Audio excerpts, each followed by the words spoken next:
Hey kids, this is Ivan. How you doing? Well, I finally got to shave after a week, and I'm fresh and as clean as a daisy. And I'll tell you why I didn't get to shave. I picked up my daughter. She's a junior in college, so I went up and picked her up at UConn, 21 years old, and got a lot of stuff because kids in college have a lot of stuff. So I'm filling up my Jeep. It's raining, it's cold, and I got a full head of steam on. I got this big giant Rubbermaid tub in my hands, and around the corner to get into the Jeep. And it's an old Jeep, and it's cold, and those hydraulics sometimes fail in those back hatches of a lot of hatchbacks, and they close at these really inopportune times, which was very inopportune because I just slammed my head right into it. So I got this big gash, and it's finally healing up so I can actually shave my head again. So you didn't want to know that. This has nothing to do with the video. So what am I going to talk about? I'm going to talk about the setting in Broken Rooms, because this is the thing that really attracted me to the game, although the system did as well. I'm also going to link the review on RPGNet that I read that really sold me on the game, and I haven't read it since I read it once and then got the game, and I feel bad because I read it again today and I'm thinking, man, I should have just made this really short video saying I like this game, watch this or read this review and you'll know why. But instead you've had to suffer through all this. But in for a penny, in for a pound. So we're going to talk about the system a little bit and probably jump around, but anyhow. So August 13th, 2002, something happened. There was this divergent event. So this is the real world, but 12 other worlds kind of were created, and created by the fact that on each one of these worlds something happened that set it apart and forever changed its course. And all these worlds are apocalyptic in one way or another. Some are just in the middle of their apocalypse, some are post-apocalyptic, some are pre-apocalyptic, where people know that the end is nigh, and so it's not so great when it comes right down to it. There's a strong flavor and element of horror that pervades this game, and it can be very disturbing at times. And I even made a few videos about the allure of the disturbing in role-playing games, and it's not all this game is about, but it can have that kind of flavor. And some of the worlds are disturbing, just you look at them and you realize why, and sometimes you put two and two together and realize that this is more troubling than you would, it meets the eye. So anyhow, and that'll become more and more apparent as I talk about this. So at this point, you're a Nearsider, you're one of the 1.3% of the population that has this hindbrain anomaly. You experienced your divergent event, like I talked about in a previous video, where you can undergo something stressful. You find yourself in one of these other variations, maybe for a day, maybe for a week, maybe just for a few hours, and you're catapulted back to normal Earth 1.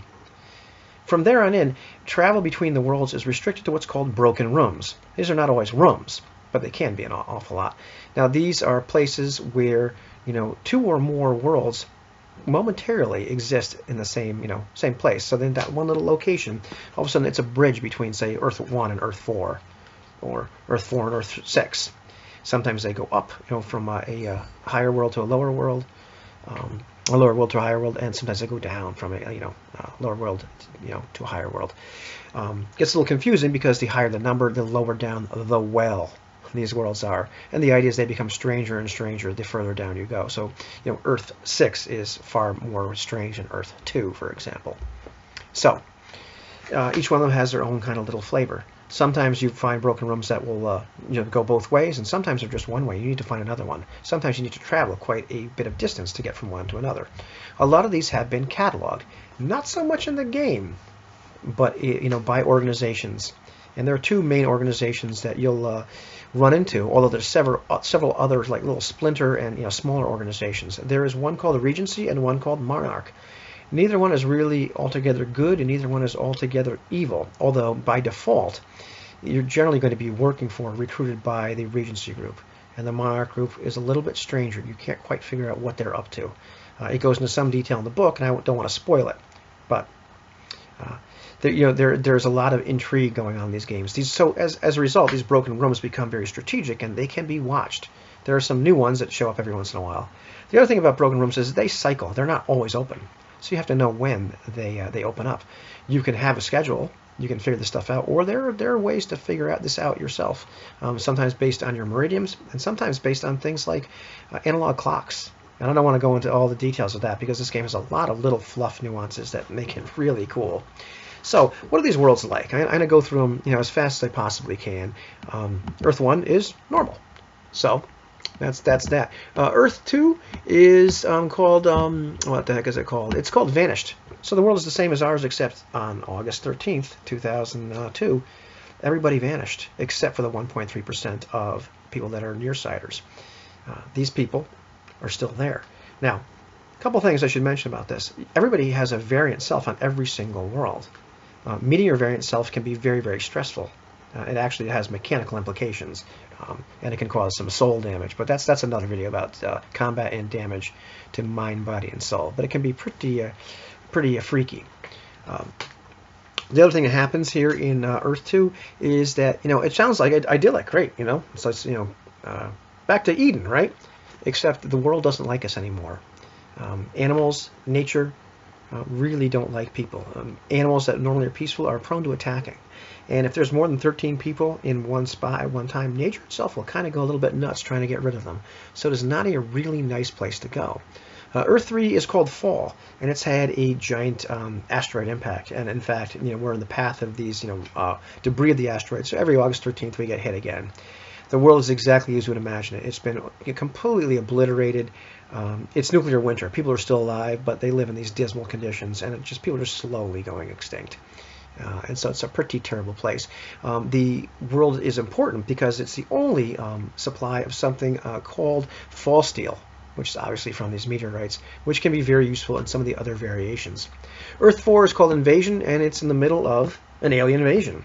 And it's very much, they're reminiscent of things like Ender's Game or Starship Troopers. Not exactly, but they've kind of got this little vibe going on. And there's a couple other series and ideas that fail me at the moment. But pretty cool. And so it's a bit of a stalemate.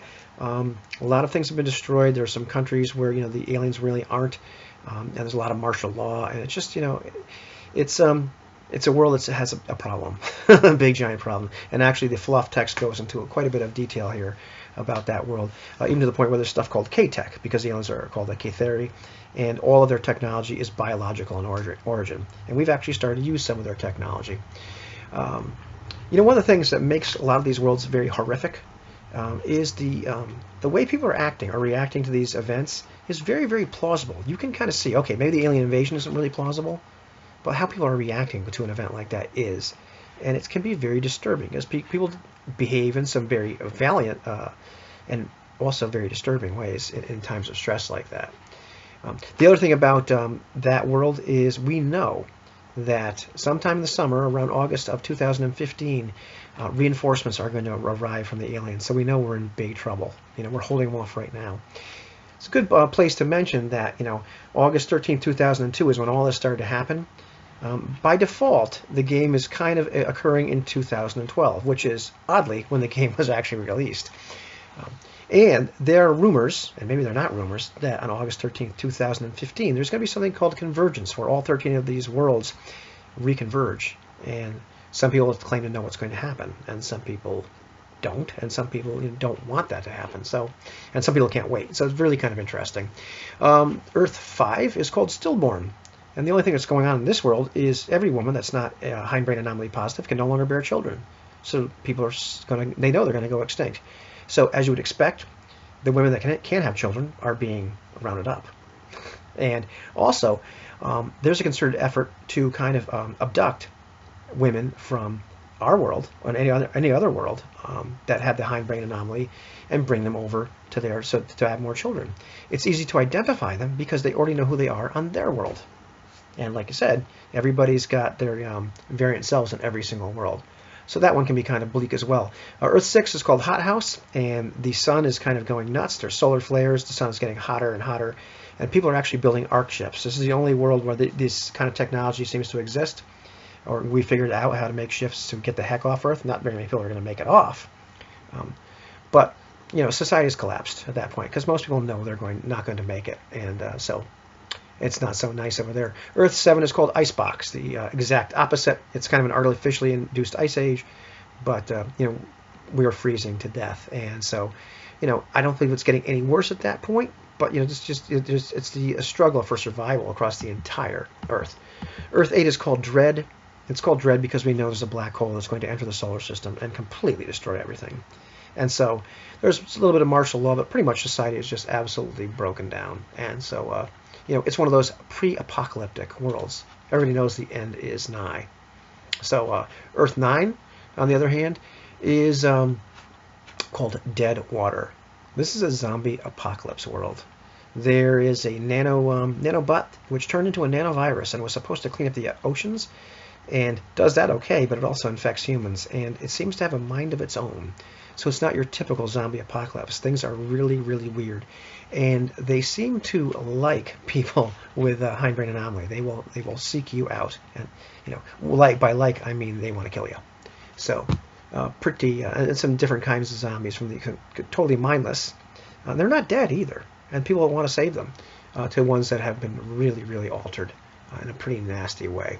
Earth 10 is called Outage, and there's this bizarre electromagnetic activity which pretty much has rendered electricity useless. So society, a lot of society's broken down, a lot of people have died because, anytime something like that would happen, it's very plausible that things would go really badly. But now we've returned to this kind of rustic style of life, except the sky has this kind of aura which drives people insane if they look at it. So, and if I recall correctly, Nearsiders won't get driven insane by this, but it can be a little bit of freaky world itself. Earth 11 is called Afterlife, and here the ghosts of the departed have returned. This is one of those worlds, and this is a good place to say this, where depending on the world, they give you more or less information about it. Most of the information is in the form of reports by agents of Regency, and so how true some of these reports are, they'll even say this guy may not be completely reliable. They're giving this information, but some of the nuances of the world may or may not be true. Depending on the world, sometimes they give you a ton of information, like they give you a ton of information on the world that has the invasion. However, this world, you would think there's going to be all kinds of information, almost nothing. Who gets to make that up? You do. Kind of neat. Earth 12, another world where you just kind of wonder, how come they didn't give me more information? It's called the Invisible War.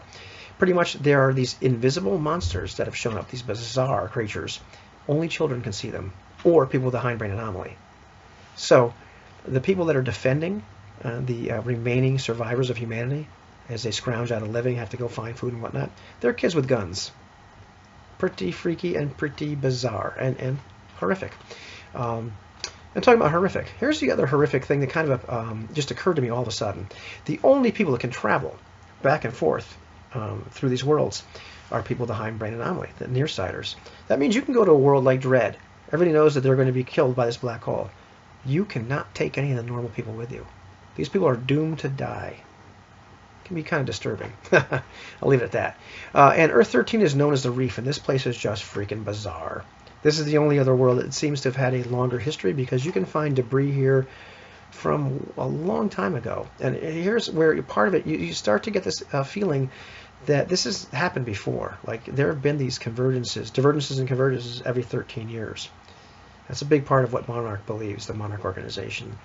And so it gets really, really bizarre, really, really strange. There are people there that are hindbrain anomaly negative, but things that they believe actually become reality. So you have to be very careful of what you talk about.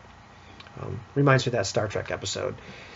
But there's a lot of really kind of cool stuff on here in this particular world. And you have to become attuned to a lot of the other worlds to actually get here generally. You don't generally get to go to the Reef right off the bat. You can find some pretty powerful stuff there. But when you leave the world, you have to leave a part of your memory behind. So it's pretty, it's pretty freaky. And I'm just touching the surface of the entire setting. Each world is compelling enough that you could have an entire campaign in that world. You can flesh them out more or less. You can kind of figure out things like, well, how come only one world has this technology to allow people to get off? What's really going on? Over and over again with the organizations like Regency and Monarch and some of the little, other organizations, over and over you have this feeling, well, what's really going on? There's a lot of mystery. There's a lot of mystery in each one of these worlds. You start to wonder, the information they're giving this book in terms of the reports, is that really all there is to it? Was this guy lying? There's a lot of different ways you can go with this. It can be very, very compelling. So the setting itself, the Nearside, is just rich and full of nuance. And not just the nuance they create, but the nuance that you can put in. It's very much up to your interpretation. And one of the neat things about this, and I won't keep on going on too much longer, is that each one of these worlds with these variations and this kind of, every single one of them is kind of a well-used sci-fi trope when it comes right down to it. It's up to you, like how you want to fill it in. They've given you this great, concrete wall, this basic idea, and it's up to you to draw in all the little gargoyles and all the little pictures and make it come to life. They give you enough of a framework, Depending on the world, sometimes you give you very little framework, and other worlds, like the invasion world, where you need kind of more information, they give you a lot of information. But after that, it's up to you. And so if you have a favorite trope, if you have a favorite story about the alien invasion, if you have a favorite story about like a world where ghosts are real, you can kind of insert a lot of that stuff from some of your favorite fiction if you'd like to. The authors also say if you don't particularly like a certain variation, you can make up your own apocalyptic one and throw it in there as well. Although I think I'd use it as written. One of the other things too that's kind of interesting is by default, things start in 2002. It is now 2012. In 3 years, things are going to convergence is going to happen, whatever the heck that is. And so it occurs in the world in our recent past, because I'm making this video in 2017. I suppose as time goes on, I might be more and more tempted to run it starting as 2015, but part of the vibe is that for the most part, things have been going on for about 10 years. So, one of the challenges for me is to remember what was really going on then. You have to go back and look at the news and remember, like, what was technology back then, at least when you're on Earth 1. Remember what kind of cell phones were and were not available, all that kind of good stuff. So that's, probably a little bit too long a video, but actually, the thing is I could talk about this for another 2 hours because it's really, really nuanced, and I just kind of skimmed a rock across the surface of the pond of what the setting is like. So I'll make a video about the combat and, injury and all that kind of stuff, because you can get injured mind, body, and soul, and take damage from more than just bullets in another video. But once again, check out the review, and I think you'd enjoy this game if you like this kind of stuff.